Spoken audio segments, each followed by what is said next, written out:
Okay, so welcome back everyone and hope we had a good break. So the last thing before we go to some of the fundamentals that we were talking about, I thought should share this slide also with you of Mr. James Gustavus-Speth, who is an environmental lawyer and a co-founder of Natural Resource Defense Council, and that's what in one of his talks he said that we think the essence of this, what I perceive is, we think the problems are outside.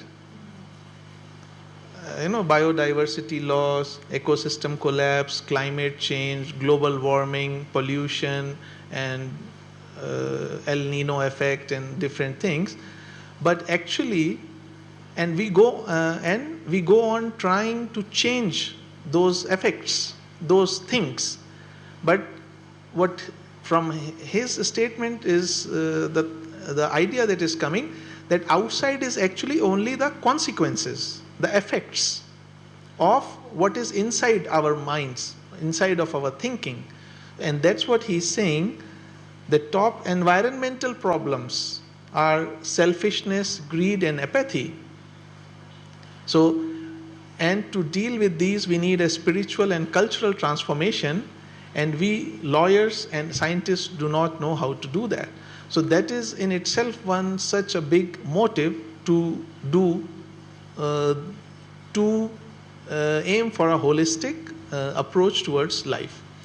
Now we come to the theme of this gathering, the flame of theosophy. And since there is so much to share, but whatever we can share in this limited time, so let us start with the theme itself, the flame of theosophy. We all know what is a flame, right? So what does a flame do? Think about. So what do you think the flame of theosophy burns? Ego, karma, ignorance, thought of self is ignorance, and basically similar a lot of things that are in that direction we can think of, that theosophy actually burns a lot of ignorance, our personality, sense of ego, and all its related aspects, all our prejudices, all our conditionings, attachments, habits, psychic garbage that we are carrying inside us, idea of self, and in anything related to that. What does it purify? Ego. It purifies our ego. It purifies lower self. It purifies our understanding and relationship again of the self and God and universe. Because only when our lower self is purified, we can understand this relationship, the real relationship that I have with the universe, and how is God, or whatever the name we want to give that beingness, how am I related to that? Because currently majority of humanity thinks that I am here and God is somewhere there, and this is universe. I and we and them, us and them, I and God. And I can go to church, I can go to temple, and I can ask something from God for me. So all those kind of understandings are purified, and what it does, it transforms a lot of things, but ultimately the effect of those transformation is visible in our daily life. If it is not visible in our daily life, then the simple conclusion is that it is still on the level of intellect, and still we have to go deeper and deeper and deeper to make it a part of our daily life in each and every moment as far as possible. But this can only happen, what we are talking about, this can only happen when what we are going to study, we have an open mind and pure heart, eager intellect, and unveiled spiritual perception. That, again, in the morning meditation we had, normally what do we say? I am so and so, and I have a spirit or soul. But this has to be reversed. That I am a spirit, as in the meditation, and I have a body, which is called by the so and so name. And when this thought or feeling or understanding becomes constant in our daily life, which all of us, at some point of time we try to do that, then the flame of Theosophy has worked as we expected it to in our daily life. But it will only happen, maybe not now. We will try again and again and we will fail. We will get angry, we will get upset, we will get jealous, we will get hurt. But that does not mean that we failed, because the only failure is to stop trying. There is a saying that the master has failed more times than the disciple has even tried.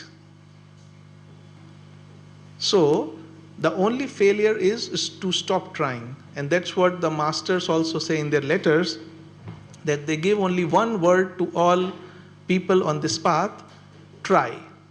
Keep trying. Not today, tomorrow, not this moment, next moment. There is always, as long as there is breath in the body, we can keep making effort to make a difference or transformation in ourselves. And otherwise, the next life. So, and it becomes a flame only when we try to live it in a daily life.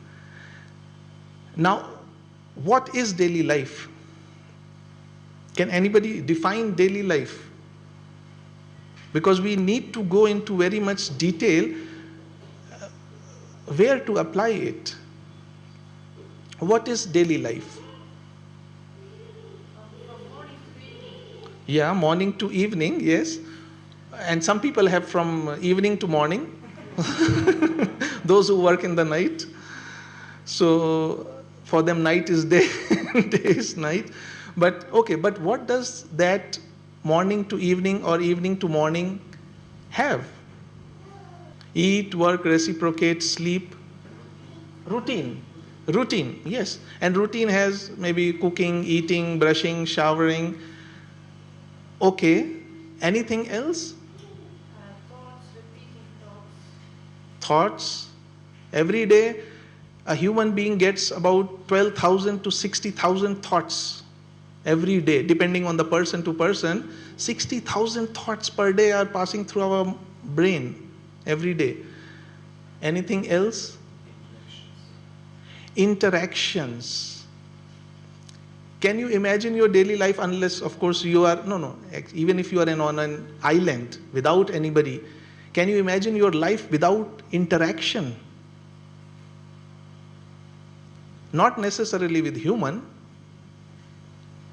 but with your environment, which has animals, plants, or if we are in a desert, maybe some other kind of insects or something. There is always something with which we are related.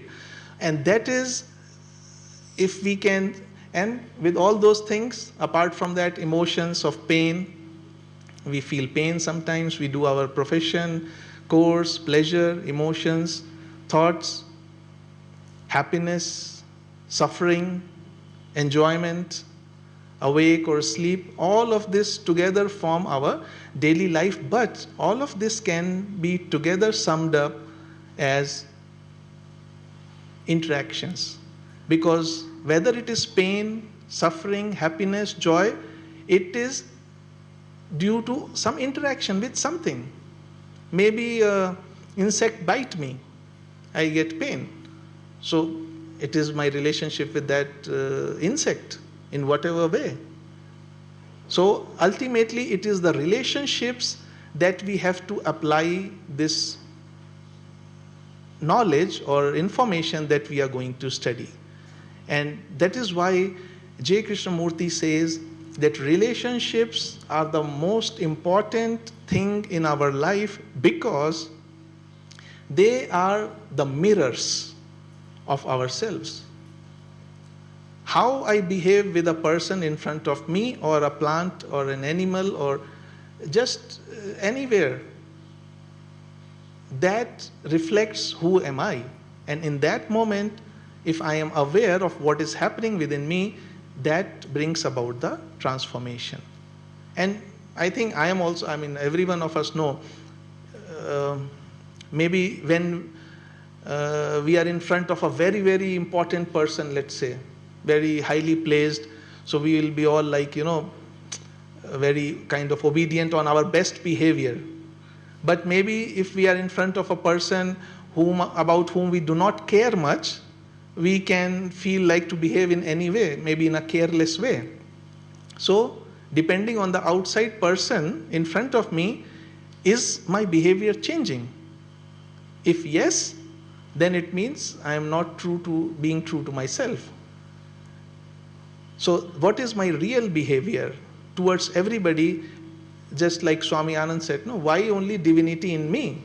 Why can't we try to see divinity everywhere?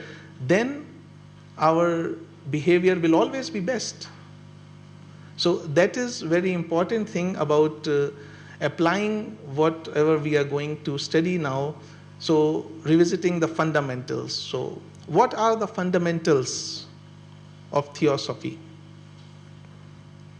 Most of us have read and studied most because we are revisiting. So all of you will know, right?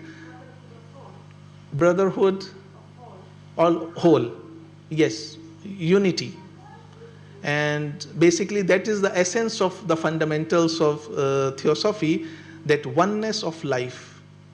And rest all that we study, whether it is karma, reincarnation, planes of consciousness, 7 bodies of human being, or thought power, or anything else, is actually meant to take us in the direction of oneness. Because oneness is the source of everything, and that is why when we go to the first statement, and what statements these are, they are like in India, there is something called Mahavakyas in Upanishads. Mahavakya means the great statements, which are very short statements, like 2 words. I am Atma Brahma, like I will show you. Like these are famous Mahavakyas, the great statements, that you are that, or I am Brahman, or I am that, or Brahman is Prajna, or this Atman is Brahma. Now, these are very small statements, 2 words, 3 words. But what is to be done with them is to take each one of them and contemplate until, like again in the morning meditation, I am not this body, I am not the emotions, I am not the thoughts, I am the spiritual self, that self am I. So, the same thing. So, the same thing we have to do with these, what we are going to study in Theosophy. This is the one fundamental law. These are from Foundations of Esoteric Doctrine, that HPB says, the radical unity of ultimate essence of each constituent part of compounds in nature, from star to mineral atom, from highest Dhyani Chauhan to smallest infusorium, in the fullest acceptation of the thing in spiritual, intellectual, and physical worlds. This unity is the one fundamental law in occult science. So it's not just only between humans. It is she's saying, from star to mineral atom, everything has that one life behind it. Whether we see it, observe it or not, that's our limitation. And in that reference, I would like to show you one thing, just a very material example of this subtle relationship that we all share. How many nationalities do we have here? People from how many countries? roughly? Okay, let's say 10 countries, right? We belong to different culture, different countries, and different backgrounds and minds. So I'm going to show you a 5-minute video. Maybe you might have already seen it, but see what happens. Huh?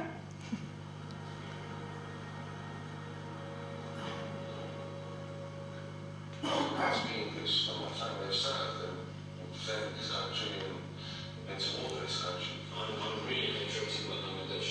Well, I am 100% Islamic, yeah, definitely. This is a Kurdish wedding with my mom in traditional Kurdish clothes. We're just kind of black, so that's it. Yeah, I think we are probably the best country in the world, if I'm honest. Think about other countries and other nationalities in the world. Like, are there any that you don't feel you get on with well, you won't like particularly? Germany, yeah, I'm not a fan of the Germans. You might feel that a little bit. Particularly India and Pakistan, probably because of the whole, the conflict. Does it have this side of me that's like, that hates Turkish people? No, not people, but the government, but French. Nah, It just left, it's just fact. I'm more important than you. I don't know you, but in my opinion, I am strong and I am more important than a lot of people. How would you feel about taking a journey based on your DNA?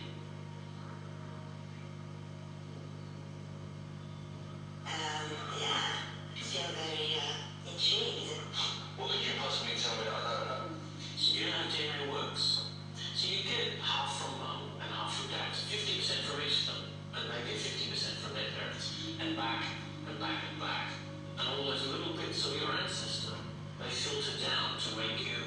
You just fit in this tube for me. We spit up to the little black line. That's a rough spit.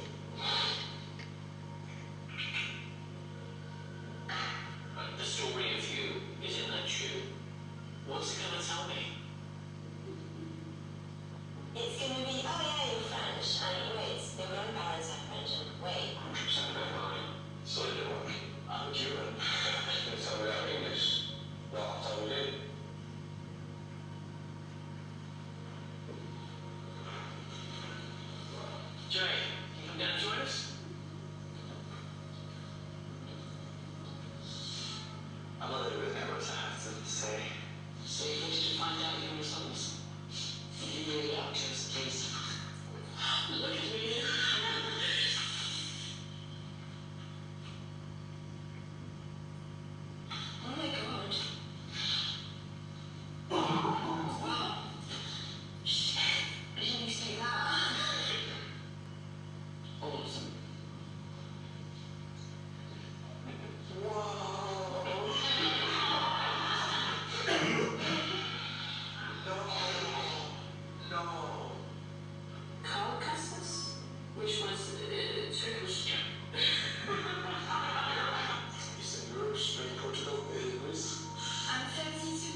Any comments on that?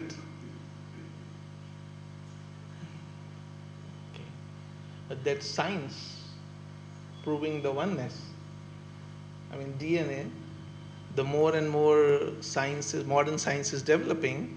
So that's what I think we always have to keep to keep in our mind, that what all things are going on. So we know that even modern science is actually going in that direction, that this is a wonderful example of how really, I mean, we think we belong to a particular country or race or something, but how much of it is really true? Just because we are conditioned in a particular culture, we think I am so and so. So that's what Theosophy burns, that there is no division like that. However, we may take proud in our country or in our culture, but actually we are, as Catalina says, she is a citizen of the world. How strong is our conditioning? Right? I mean, even if the science has given us a proof, still are we then completely free of that conditioning in our daily life? Of course, we are meeting in a theosophical gathering, so we assume, or we are meeting each other on a level, same level. So that's why there is no barrier in between us. But maybe when we meet to some other people, then those barriers will may suddenly come up. So during those interactions, during those relationships, we need to be aware, and the flame of awareness or the flame of theosophy then will immediately burn that conditioning. So that is the fundamental law, and you will see a lot of times that we are now going, this oneness of life will be repeated again and again in one way or the other. And this is another way of repeating it, that HPB's advice of 4 basic ideas that we should always keep in the mind. She says, while we are reading the secret doctrine, the student should keep this always in the mind. But I feel we should keep them all the time in our mind, in our daily life, not just while reading secret doctrine. And the first of it is, again, the fundamental unity of all existence. But in this one, she explains more that what is the nature of this unity. That you are one part, I am one part, somebody else is one part, and we are all united with some wires. That is not the unity that is being talked about. The unity that is being talked about is actually what we talked about, the solar system. What do we call this body? Do we call this a union of hands, legs, stomach, and different organs? Or we call it a body?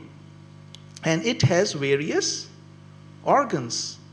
That kind of unity, that each and every component of that organism is unique and has a particular role to play. That is what she is trying to say in this. I will not go in too much of detail due to the time constraint. And that's why she is saying that there is no comparison. The fundamental unity of all existence, that fundamentally there is one being. Suppose your organs start fighting with each other. The feet says, why I have to walk all the time? Or heart would say, why I have to beat all the time? I need rest. So suppose if it starts happening imaginary, what will happen to the body? The heart will say, I am going on a Sunday off. So, or the legs will say, no, we will not move, something else. The body will, very soon, within minutes, it will be no more in that sense an organism. So this is at the level of body. At the level of solar system, we talked. Going beyond the solar system, that is why it is called universe. Universe, one verse. That's why the multiverse comes. but universe means it verse, the poem, part of a poem is verse. This is one verse. It is one organism, one being. And all of us, whether different galaxies, super galaxies, solar systems, Earths, humanity, and everything, at some, they are just, all of them have their own existence, unique existence, at the same time unique duties and responsibilities in this whole path of evolution. So that way, if we think, that thought we should always keep in the back of our mind. That's what she is saying. Just like this. Normally this is a web, right? We don't call it a union of webs. This is one web which the spider spits out, right? And how does the spider know where the insect has been trapped? Vibration, right? So if the insect is caught here, the insect will do like movement, and the vibration will reach to the spider, and the spider will immediately come. And at the end, when the spider is moving, it is said it eats up all the web also. So this is an example that is used in the scriptures, that just like this, the cosmos comes out in manifestation, and we think, oh, I am here. How does the planet Venus or sun is connected to me? Or no. And what I am doing, how is it affecting the rest of the world? But the quantum physics tells us exactly that. We were just talking about the quantum physics, how any movement, from even a slightest of movement that we do, it affects at various levels the rest of the world, and then the rest of the world responds to it, and that we call karma. But then when the reaction is good, we call it pleasure. When the reaction is not so good, we call it pain. So that is the unity, the sense of unity that she is talking about. And basically, this is what she is saying, that there is one being or beingness from which everything comes. So that's why I didn't put anything, only some description of the words, that this is a pralaya state, like all the matter and everything is in harmony state. So there is nothing existing, which is called obscuration in esoteric language. But slowly, the rest of the manifestation comes out from this, about which we'll talk tomorrow. Okay, the same thing is the universal invocation, the unity that we do in the morning, that those who feel related to that being also feels one with the others. This is to be something thought about. Now, one example we already saw in the video. But do you really think at physical level we are so different? But is there any kind of oneness in us or unity? Physical body, we are separated. I mean, there is no possibility that I can think that you and I are one, but still, we are all made up of same elements, yes. Has any human in the rest of the world has heart here and brain here, or different kind of blood, or so isn't that magical sense of unity, that no matter where you are, which part of the world you are, the body that you have has the same organs, has the same functions as any person in the rest of the world. That's why organ transplant is possible. Right? Apart from that, we breathe the same air. That's why corona happened, or corona, it was, it spread. And so that's why we were using masks. We are sharing the air. The air that is coming out of someone is going inside in someone, and then coming out of someone, going inside of someone. We are sharing the food. From where is the food coming out? From the earth. And whether it is cremation or whether it is burying the body, we are, after the cremation, of course, the ashes are put in the water, but after the burying, it goes in the earth, right? So all that body decomposes, it becomes earth, and the food is grown from that. So actually, have you ever thought about all this, that from where is the food coming? Everything is going in the earth, and the earth we are taking food. So it's like big recycling plant. So we are so, in that sense, related and interconnected in the ways beyond our thinking that we normally ignore. So organs and formation, same as astral body. I mean, let's say at the level of desires and emotions, aren't we universally same? We all like pleasure. We all like to be happy. Nobody wants to be unhappy or upset, all the time. Until unless, of course, somebody wants to, then they have to see the doctor. So without an exception, everyone wants pleasure and avoid pain. And then later on, of course, from pleasure to happiness and bliss, that's a different story. And what about our thought? Do not all of us are like ourselves to be, we think about from our point of view only, right? Unless and until, of course, the person is very sensitive and empathic and put oneself in the other person's shoes. Otherwise, most of the time we live with our opinions, our understandings, our ideas in life. So in that sense also we are one, that we are getting all the ideas also from others, and then we are labeling it as ours, and then we want to live by those ideas. And the same feeling is for everyone. So in that sense also we have the same approach of I, me, and myself. And the next one is what you said in the beginning, that all of our bodies, even this table, the laptop, the screen, our bodies are ultimately made up of what? Same atoms, same elements.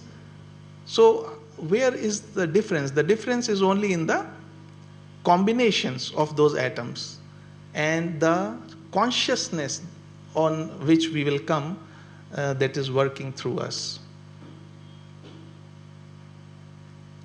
Okay, this one.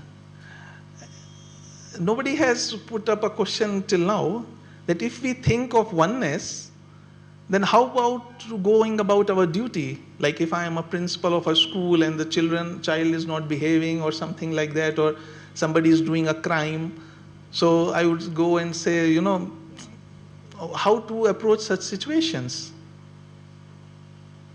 Like I am in this state of, let's say, I have to organize something and I need to coordinate many people, and I have to sometimes be tough, take tough decisions. So will this realization of oneness affect in any sense that duty?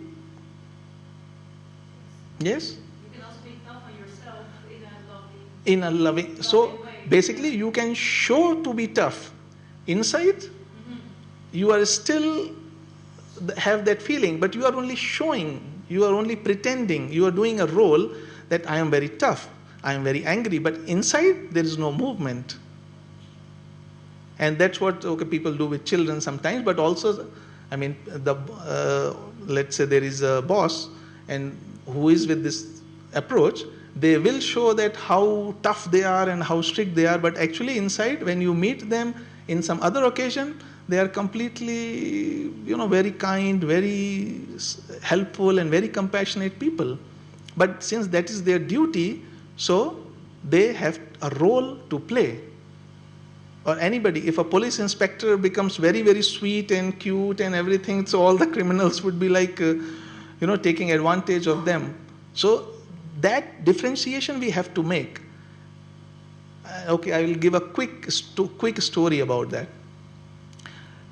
There was one disciple and his guru gave him the same teaching of oneness, that everyone has the same God or Brahman or Supreme, in you, in animal, in everything. So he said, okay, that's very good. So he was going in the road, in the village, passing by, and then people were running. So he said, why people are running? Why people are running? So then suddenly he saw there is an elephant who became angry or something, and he was, uncontrolled, and the elephant was running on the road. So he thought, no, my teacher has said that oneness of life. So that elephant also has the same manifestation of the God. I also have the same manifestation of the God, so nothing will happen to me.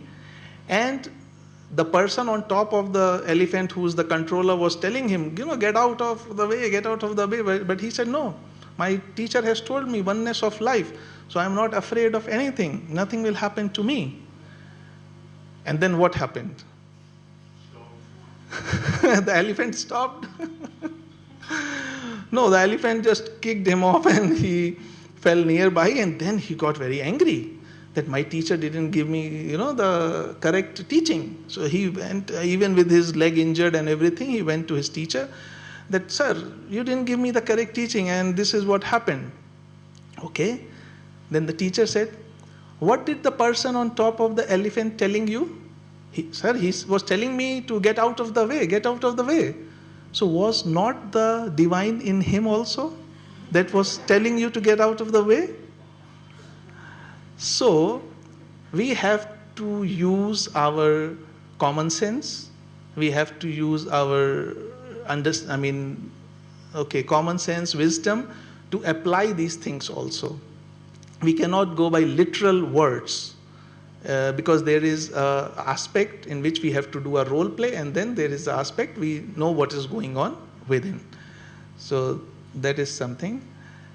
Then the second idea, apart from oneness, HPB said, to hold fast is there is no dead matter.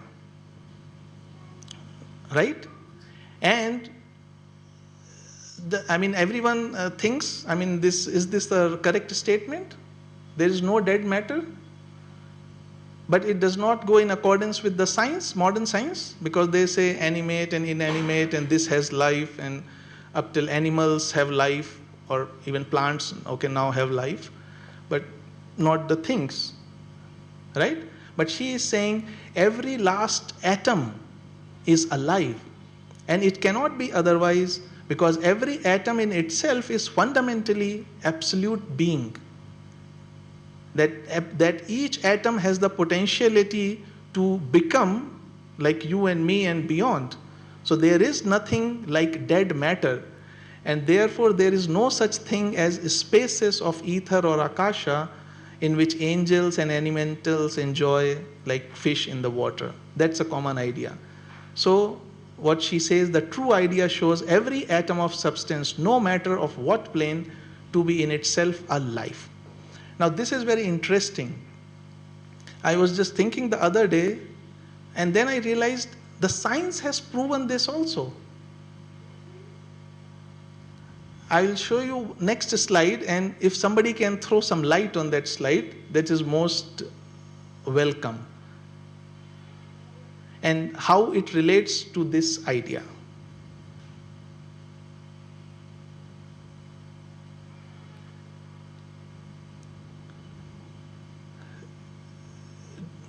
Do we know what is this?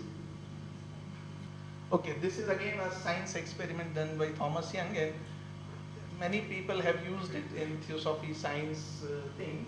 Basically, this is an experiment done on the photons, that is the light source, right? This is the light source. And they created two slits from which they will pass. And this is a screen, right? So now, they sent the photons here. So, of course, some of them went here, some of them went there, and then they created this pattern on the screen, like bright, black, bright, black, bright, black, bright, or dark, bright, like this pattern they created. Then what they did, they put some observer here to watch the photons passing. Then they realized that the pattern is like only this, like stream of particles. This is like a wave, right? This is just particles coming, some going from here, some going from here, so that is the bright spots, that's why. And what is the difference in these two situations? Here there is no observer. In this one there was observer, so those minute particles changed their behavior because they were aware they were being observed. So isn't it such a big thing that even science, I don't know how many of them have realized that just because they are observing a minute particle is changing its behavior, so it is evidence in itself that minute particle is very much alive and has some consciousness. Otherwise there should not have been any change, whether you observe or whether you don't observe. So in that way, if we see, we have a very strong evidence from the science itself that there is no dead matter. And that is such a big kind of, such good news rather, that the science has given us a reference that nothing is dead in this. So how can we think that this or our shoes or our clothes or our car or scooter or cycle, whom we sometimes do not treat very carefully? Like sometimes we get in the house, put the shoes here and there, or okay, let it be. So, and we behave, we think that they are just like, dead things, but actually all of these things that we have all around are alive in their own sense, not at the level of human consciousness, but at their own level. And so, if we keep that in mind, do you ever think we can do anything rough, or treat them roughly? Like, sorry? With the power cuts and things. No, that's part of our karma.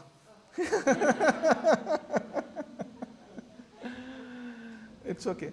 I think we will get there. And the same thing, so basically, that was one thing I wanted to share, that there is no dead matter in that sense. That whether it's a human, same thing applies to another slide I wanted to see.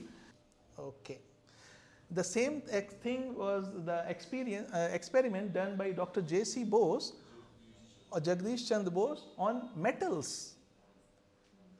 These are the, this is tin and this is our muscle. Okay, I think I'll turn it around.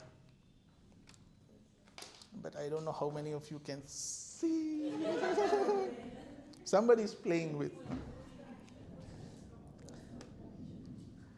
So basically what you are seeing here are the effects of some stimulus on metals, on even the, let's say he tried little bit of poison on the metal. We think like, chemicals and everything, they do not affect some metals, they only affect us or some sensitive things. But there is a reaction inside the metal of poison. It's like, the lifeline going straight. And after that, he applied the antidote. And then again, it started becoming alive. So even the metal is responding to chemicals or anything. The same thing that we said in the beginning, whatever we are doing here, all these things are absorbing. But the poison itself is also alive. Sorry? Poison itself is also alive. Yeah, poison is alive, but poison is a kind of damaging, it's much stronger than that metal. So their interaction, like somebody comes and says a bad word to me, like poison, I get hurt, right? So similarly, the poison, when it's put on a metal, it creates some damaging effect on the metal. So that's the interaction, that's their relationship. The same poison, when used as medicine, can be used to treat the people who have snake bite or something. So, but basically he was showing the effect on the thing of any chemical that he was using. So that gives us a very strong scientific evidence that there is nothing like dead matter in this world. So whether it is keeping our things in an organized manner, from small things, that includes daily life, taking care of the things in a proper way, and from mobile phone to pen to everything, clothes, everything is included, that we treat them with certain kind of sensitiveness. And I should tell you, in India, I don't know in rest of the world also, there is a festival called Ayudh Puja. Ayudh means the tool, the weapons. Weapons, tools, all those things. So they have a day on which they kind of pay them like their respects and worship them, because those tools, for them, the idea behind that is those tools are also alive, and of course they are giving their livelihood, so those should be respected. The same is the reason why you see, at least in India, people worshipping the trees, worshipping the rivers, worshipping the mountains, not because they think that mountain is a particular god or something, but that divinity is there in everywhere. So the river, if we do not use it properly, if we respect something, we will use it moderately, we will not exploit it. And the global challenges that are happening are because we are exploiting the natural resources beyond what we need. So if that approach is really that if everything is alive, if we keep all the time in the back of our mind, our interactions, our relationships will immediately change. Okay, so that was the first one, and this is the second one, the effect of the different things on muscle, how we react and how the metals and other things react. And then the third idea, the third basic idea to hold in mind is the human being is the microcosm. In Sanskrit we have a saying, yatha pinde tatha brahmande, means pind means small, micro, and brahmand means macro. So the micro has everything in it what macro has, but in miniature. And can we imagine the possibilities of this statement? What she is saying, that all the hierarchies of heavens exist within human being. Great and small, nothing is macro, nothing is micro, but one existence, and great and small are only such viewed by limited consciousness. Now this means if we are microcosm, it means we have the potentiality and possibility of getting connected to anything in the universe. If you have the right kind of Wi-Fi, you can connect yourself to cloud, right? Google, isn't it? So that cloud will have infinite information and possibilities. But if we have the right kind of Wi-Fi, the strength of the thing, and your mobile, we cannot do it on old mobile, right? We can only do it in smartphone, because old mobile did not have that possibility to do all that. So new Android or smartphone has all those potentialities in which it can get connected to cloud, download anything you want. So being a microcosm, we humans have the possibility to be gods.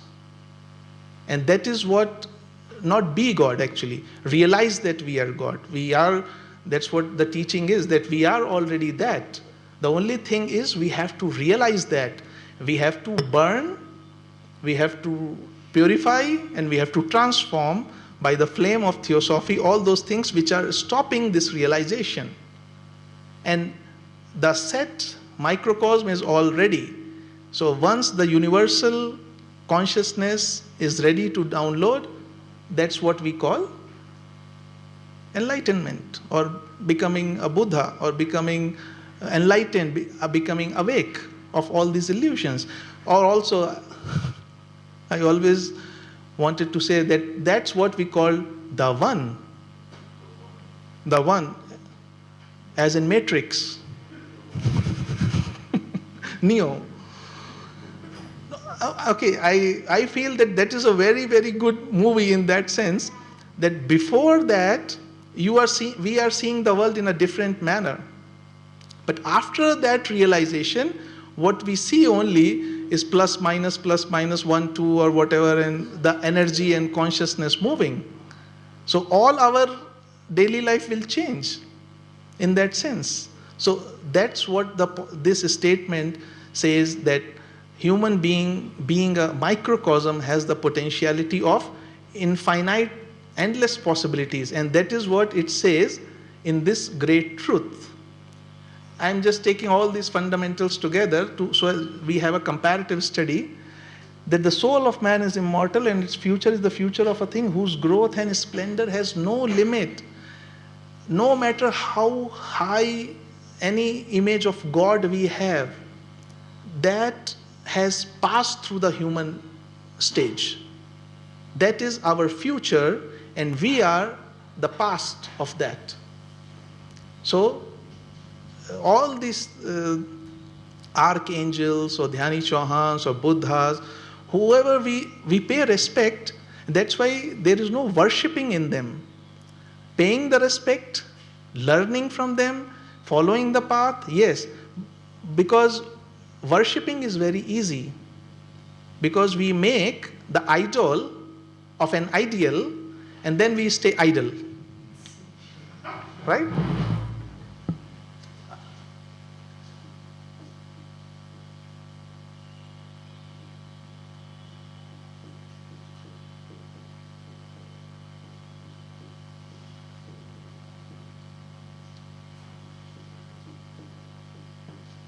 So we make an idol, that is the murti, the image, right?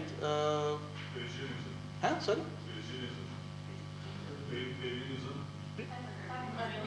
Paganism. Okay, paganism. Yes. We make an image of something like human, looking like human, of the ideal, and we give it some ideals that we, source of love and compassion, and then we become idol. Because we think by worshipping them, we have done our part. We don't have to be that ideal. And that is the real spiritual path. That, yes, ideal is there, even idol is there, but that idol should inspire us to become this ideal. That is the whole purpose of this image making.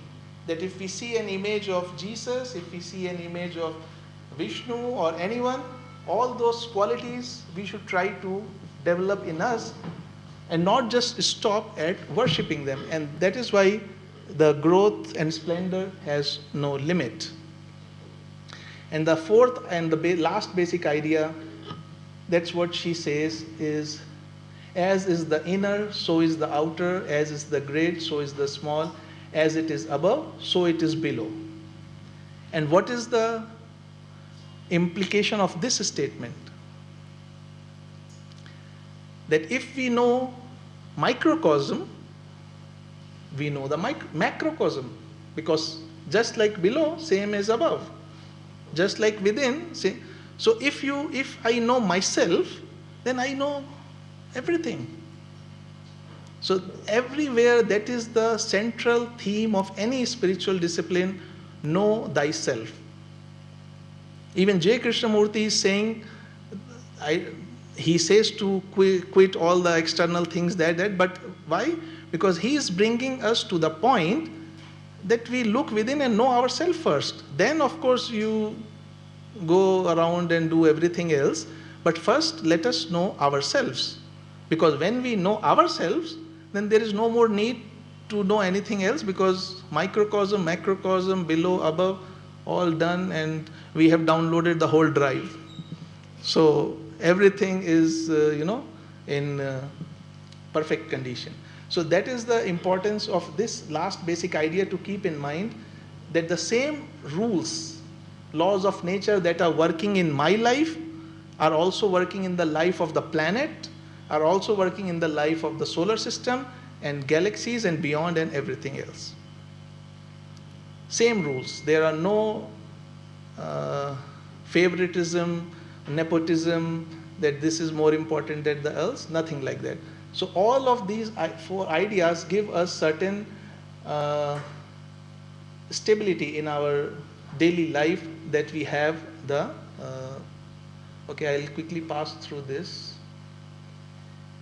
Okay, as above so below. In this one, just like this is the absolute consciousness, it gets divided into spirit and matter, and there is conditioned consciousness. Similarly, in the human being also, there is this, that trinity at the lower level. Some we call Father, Son, and Holy Spirit, Brahma, Vishnu, Mahesh, or in human being, Atma, Buddhi, and Manas. That is the trinity in ourselves. We'll study that later tomorrow.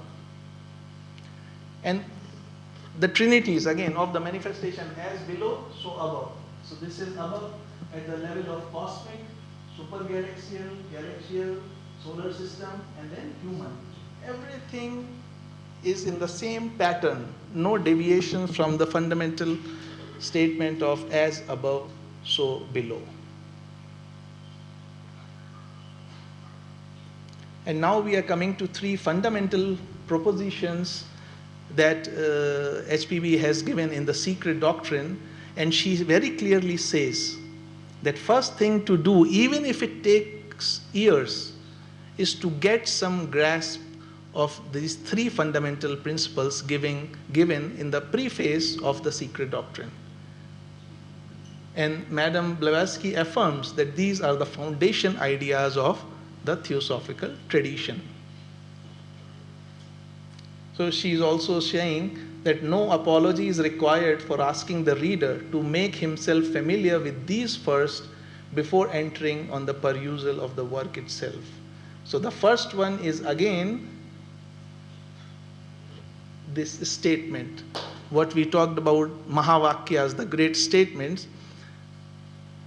An omnipresent, eternal, boundless, and immutable principle on which speculation is impossible, since it transcends the power of human conception and could only be dwarfed by any human expression or similitude. It is beyond range and reach of thought, in the words of Mandukya, unthinkable and unspeakable. Now, does any thought occur in anybody's mind in relation to these first four words? Omnipresent, eternal, boundless, immutable.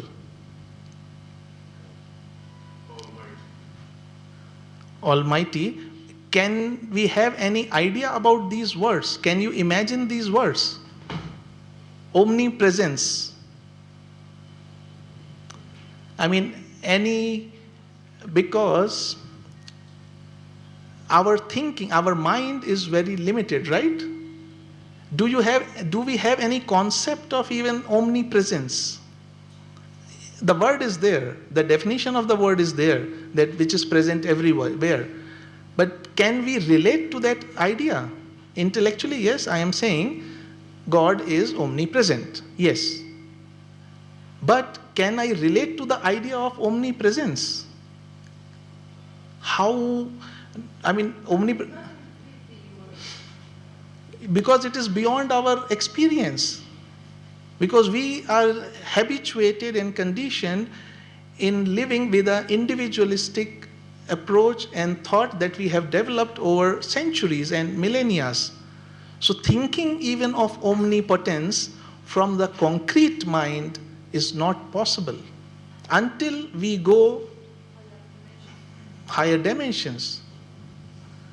Same with eternal. Can we relate to anything eternal? That has always been, is now, and will always be. We live here for 60, 70 years. And whatever we see, okay, 100 years, let's say. It's okay? Okay. We live in this physical body, let's say 100 years. In 100 years, what is 100 years in comparison to millions of years? Nothing. So Same as boundless. Our mind is used to think in the, having a form, having a circumference of something. If you tell my mind to imagine something which has no form, I cannot imagine, because the moment I imagine it, it has a form. And immutable means there is no change. And in our daily life, we see everything changing. So even the concept of immutable is beyond our mind. So that's what, and that is that source, the root of everything. So that is why she is saying, on which all speculation is impossible, because it transcends the power of human conception and could only be dwarfed by any human expression or similitude. It is beyond the range and reach of thought. And we are used to use our thought as an instrument in our daily life. So we have to go beyond our thought to experience or perceive this, because the perception is possible. That is said here. The second truth. The principle which gives life, dwells in us, without us, is undying, eternally beneficent, not heard or seen or smelled, but is perceived by the human who desires perception. So it is beyond the mind, beyond the thought, but it is not impossible to perceive it. Only we have to lift our consciousness from intellect to intuition, from fragmented approach to integrated approach, and from concrete to abstract. And all of this that we are doing here is basically a lot of abstract activities or engagements or discussions that we are having. So that is the first fundamental proposition, that is the absolute consciousness, which is and conditioned consciousness is down, and we have to uplift our consciousness. Okay, this is done. Okay, I think I'll skip this part because I think I may not be able to complete, but later on we can find. The second fundamental proposition comes. She says the eternity of the universe in toto as boundless plane, periodically playground of numberless universes, incessantly manifesting and disappearing, called the manifesting stars or sparks of eternity. Basically, this is the statement of the periodicity that we see in our life. Periodicity, that everything happening again and again. Night, day, night, day, night, day. Days come, seasons come, years come, and everything is happen on a periodic basis. We take birth, we live, we die, we again take birth, we live, we die again, and then it's going on and on. And the same thing is applying to the solar system. Same thing applying to the universes, galaxies, everything. And one very important thing what she is saying, that even science, physical science will also agree with this, because it has observed and recorded in all departments of nature this periodicity. The same in the waves, ebb and flow. When you are near the ocean, there is ebbing and then tiding, then ebbing and tiding. An alternation such that day and night, life, death, sleeping is... Okay, so that is the thing, that if we keep this always in that mind, then any kind of change will not bother us much.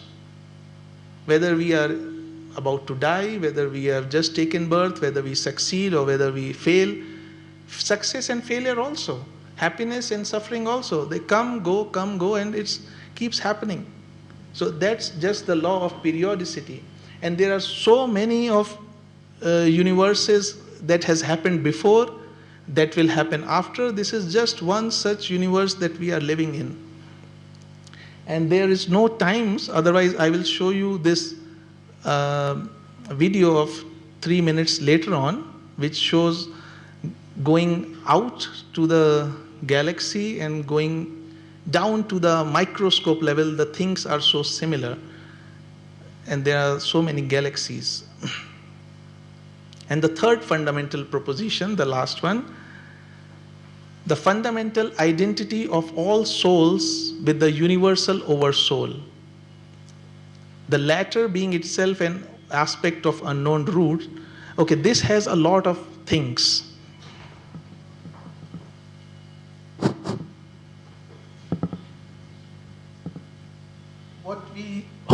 What we saw in the morning, there is a light, and we took what I told you, the symbolism of the puja.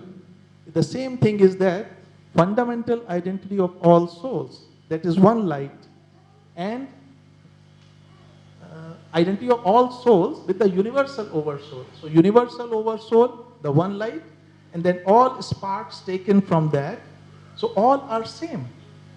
And actually, I wanted to do that experiment, but somehow, if this is the ray of light, right? If I put my fingers here like this, what will happen?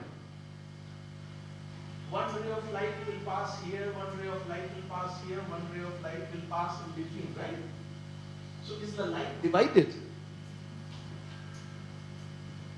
But the rays are different. I mean, okay, let's say. I mean, there is one light source, but just because this barrier is there, so something is passing here, something is passing here, something is passing here, and here there are three different rays.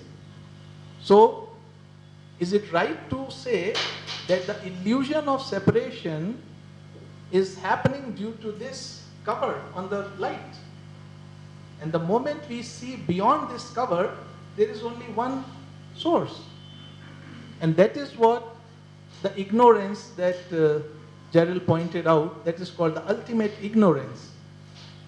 The sense of separateness, that we see multiple things, but actually the source is only one.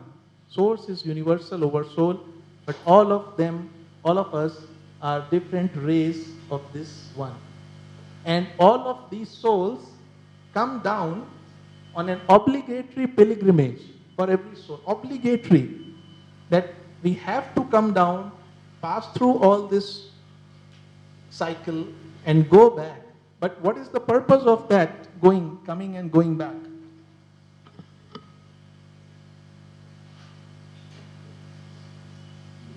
Oh, I think the purpose of going back is when we are on the top, we are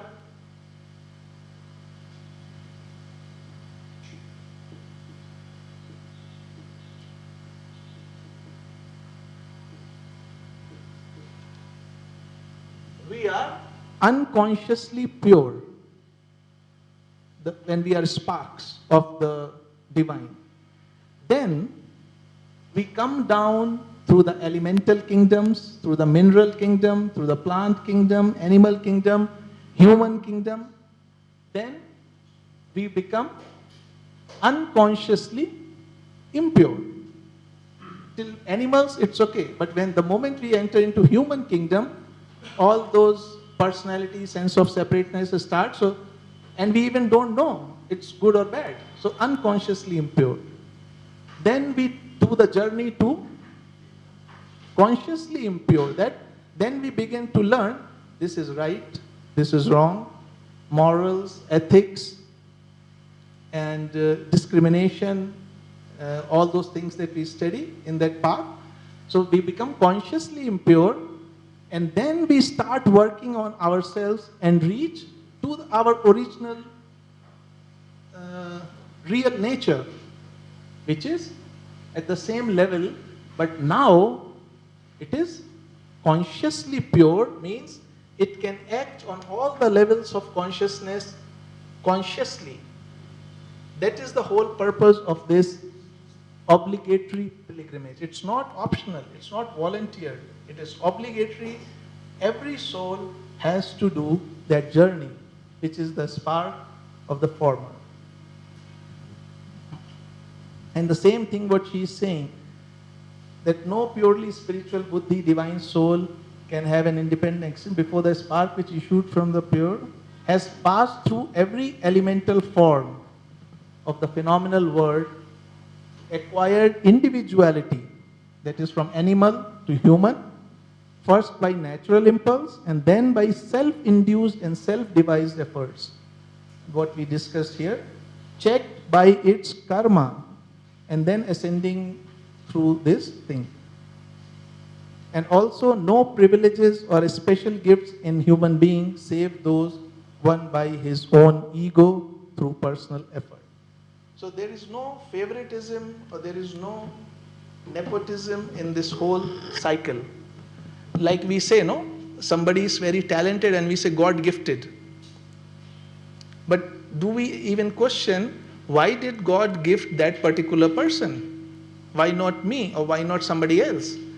So the theory of reincarnation explains that person must have worked on this side in the previous birth a lot. So now when the person is just 5-6 years old, the person is already showing all those capacity of music or some genius or something. So there is no gift as such in nature. Whatever efforts we make, the consequences follow, and the merit throughout a long series of metempsychosis and reincarnations. Metempsychosis is also a word that HPV used as a synonym to reincarnation, that we, one after the other, births are taken.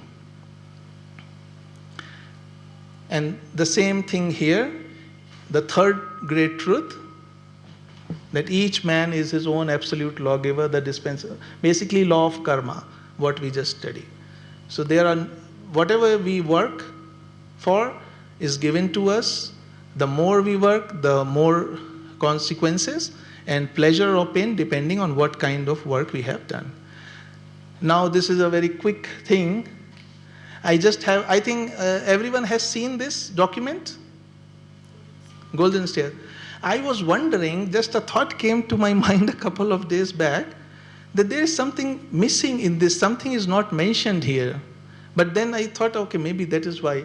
Because everything is mentioned here, right? Clean life, open mind, pure heart, intellect, perception, brotherliness, readiness, loyal sense, willing obedience to truth, courageous endurance, brave declarations, valiant defense, constant. Do you think anything missing from, or not missing, but will come, that we talk a lot very often? There is no mention of love or compassion in this. I think they're in all steps. So that's what I think, that when we do this, the love and compassion will flow out of all of us. I mean, if we are following clean life, open mind, pure heart, eager intellect, and all the rest of the things, there is no need to mention maybe, then that will automatically become our nature. And that is why maybe it was not ever anywhere it was mentioned, but what is said that these are the golden abdest of which learner may climb to the temple of divine wisdom. And of course, temple of divine wisdom means our own higher self, which is love, compassion, and loving kindness, or all those things. So I think this is a very familiar document. I don't need to go in detail of this, but anybody who wants can, we can discuss at some other time. One thing, and everyone know here the mission of the Theosophical Society. No, memory.